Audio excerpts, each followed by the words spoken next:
Hi, so we're going to talk about chapter 4, which deals with time management. So we're going to jump right into the PowerPoint. Once again, as a PDF, and it's about managing your time. So this allows you to understand the relationship between goals and time management. Obviously, we talked about goals in chapter 3, so this is directly related. Thinking about how priorities impact your time, identify your time management personality, assess your current use of time. I mean, again, with time management project assignment, you should be doing a lot of that, but again, that's not where your understanding of time management obviously is going to end the semester, right? We'll be talking and working through it throughout, and there might even be some self-change project things that might be tied to your time management. Understanding basic principles, using a calendar planner and a daily to-do list to plan ahead for study tasks and manage your time effectively, which is something that I definitely try to do in my life. Exploring time management tips and strategies, and then identifying procrastination behaviors and strategies to avoid them. All right, so thinking about what did I need to do today in order to achieve my goal, did my choices today support my goals, right? There's a direct correlation between the values that you have, the goals that you're trying to set for yourself, and how you are spending your time. And this kind of idea of college bringing more free time than high school, because I mean, again, obviously with high school, your time is accounted for. You're in school about 6 to 7 hours a day. Even in the case of online studies, you have kind of regimented set times in which to do things. There might be a lot of in-class activities that you do, whereas in college, the time that you spend in class, if you are in a live class, is much less than the time that you're actually going to spend doing homework and preparation around it. So it's only a small segment. So this free time comes, right? So, and then you want to think about managing school, work, family, friends, and hobbies, balancing all those sorts of things. Everybody gets 168 hours a week. So what you do with that is, again, going to kind of dictate, first of all, kind of what you're currently doing. And then if you're trying to bring new things into your life, improve in other areas, you're going to obviously need to spend time doing those sorts of things. So trying to figure out where you can balance and where you can bring those things and fold those things into what you're doing, right? So, it's not difficult, but you need to learn how to do it well, right? So question of priority is really a question of what is more important at a specific time, right? So you shouldn't have to choose between schoolwork and social life except at any given time, right? Dedicating certain hours of the day for doing certain things, right? And what is most important to do right now. If you have a deadline, for a paper or a test, you will want to do work towards that. If you work at a job and you have to be there between 5 and 9 p.m., then obviously work is going to be your priority during that particular time. And then time management is mostly a way to juggle priorities so you can meet all of your goals. All right, so there's something called the Eisenhower method or the Covey Quadrant, which we're going to certainly talk about. You'll see this on the test, right? So again, this kind of idea of important versus unimportant tasks and urgent versus not urgent. Urgent needs to be dealt with immediately. Important needs to be dealt with, but may or may not need to be dealt with immediately.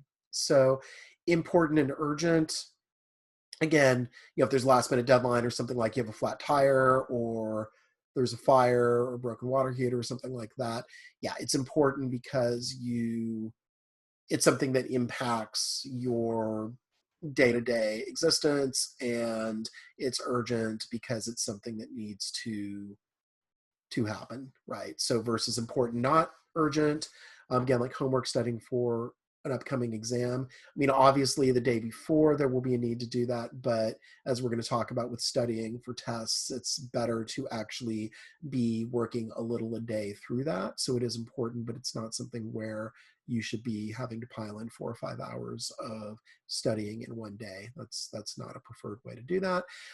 Unimportant, urgent, right? So they can feel urgent or they can feel important rather, but they're really not. Things like social media alerts, text messages, junk mail, right? So things that catch your attention, they're not really critical to how you live your life, but they're there, they're present, and you feel that you have to dispense or deal with them somehow. And then unimportant or not urgent or time wasters, right? So, watching TV, streaming, video games. And that's not saying don't do that at all. You can certainly build time within your week to do things like that. But if you are setting goals around exercise or getting good grades.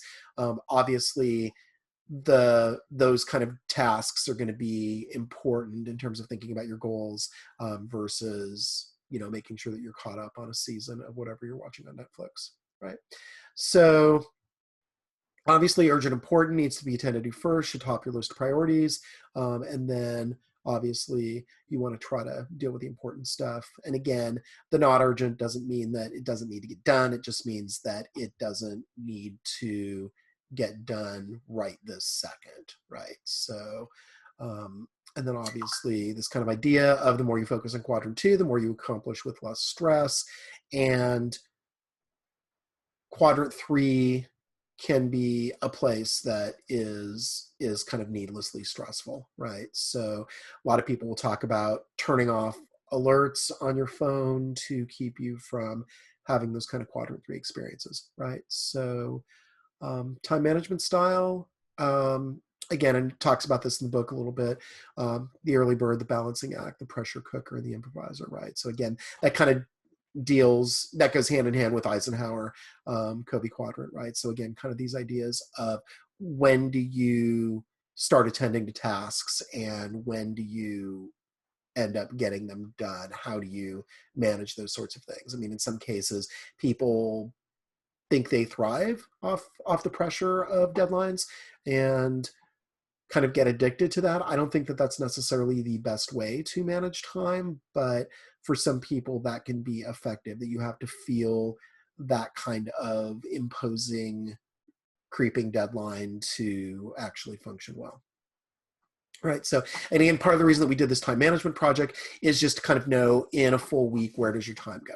Right. So if you are spending, 15 to 20 hours a week playing video games, and you are wanting to learn a musical instrument or implement exercise into your routine or do more studying, that's obviously a place where you can dial it back a little, right? And maybe just play, 5 to 10 hours of video games, and then you can use that extra time to actually accomplish what it is that you're trying to do. Right.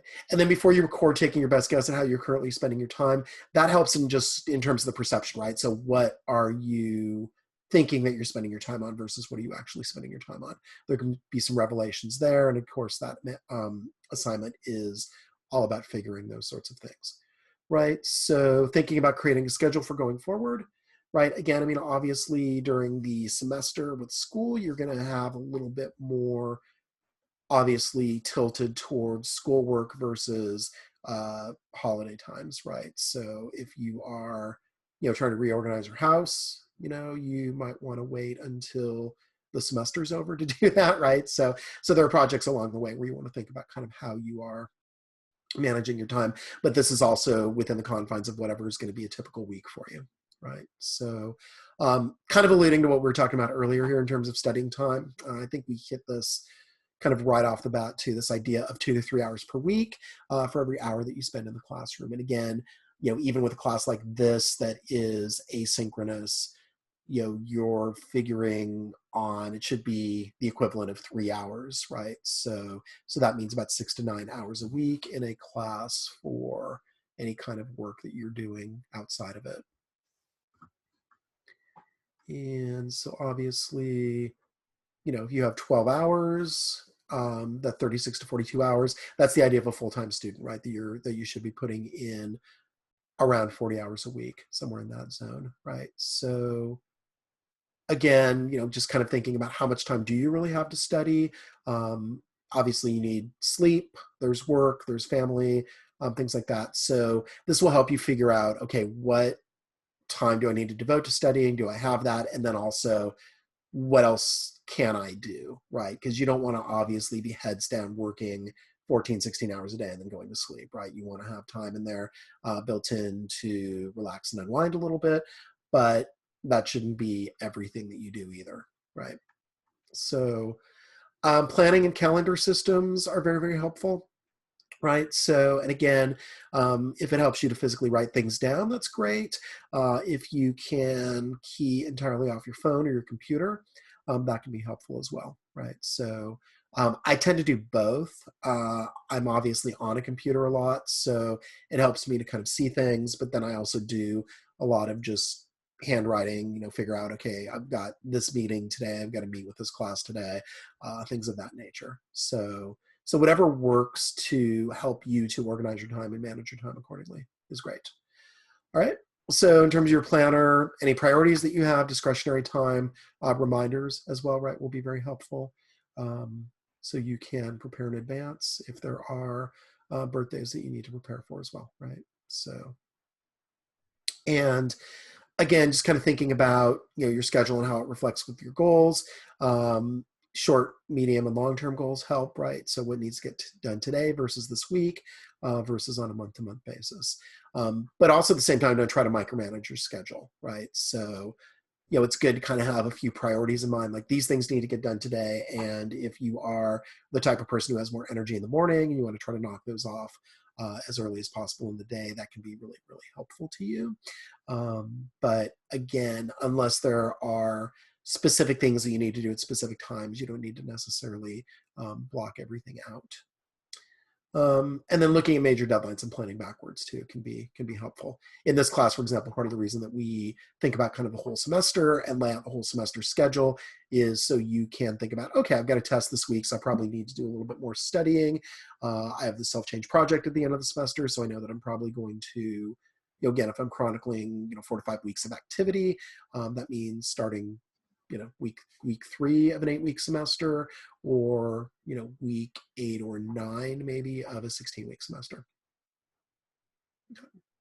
And then to-do lists, some planners have them incorporated. I actually, on my desk, I have a kind of whiteboard thing that I use that's kind of right in front of me, and I can see everything that I need to do. And it's erasable, obviously. So as I knock things off, I can erase that, and that feels good. Okay, and then again, being effective in the to-do list will be helpful, right? So if you write something down and you're confused about what it is that you are needing to do, that is not particularly helpful. Making a list at the same time every day, so it becomes habits, obviously. When you first sit down to work in the morning, I think is the best time, assuming morning, right? So, I mean, if you don't sit down to do things till afternoon, obviously, just kind of whatever your earliest possible opportunity is kind of the best thing. And then, yeah, if you make your list overwhelming, you may not do anything at all.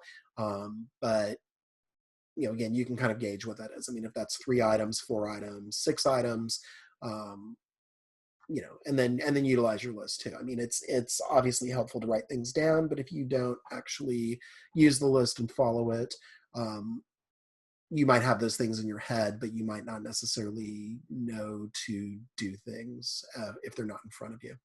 Okay.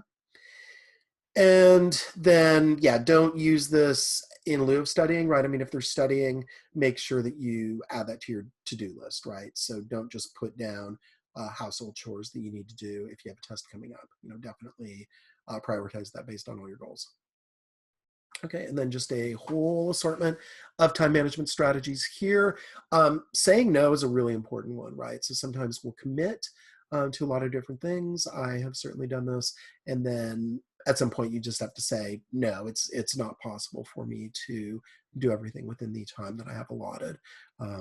You don't want to disappoint yourself and others by committing to things, right? So I think it's Ron Swenson in Parks and Recreation, why half-ass several things when you can whole-ass one thing, right? So that kind of principle. So not overcommitting.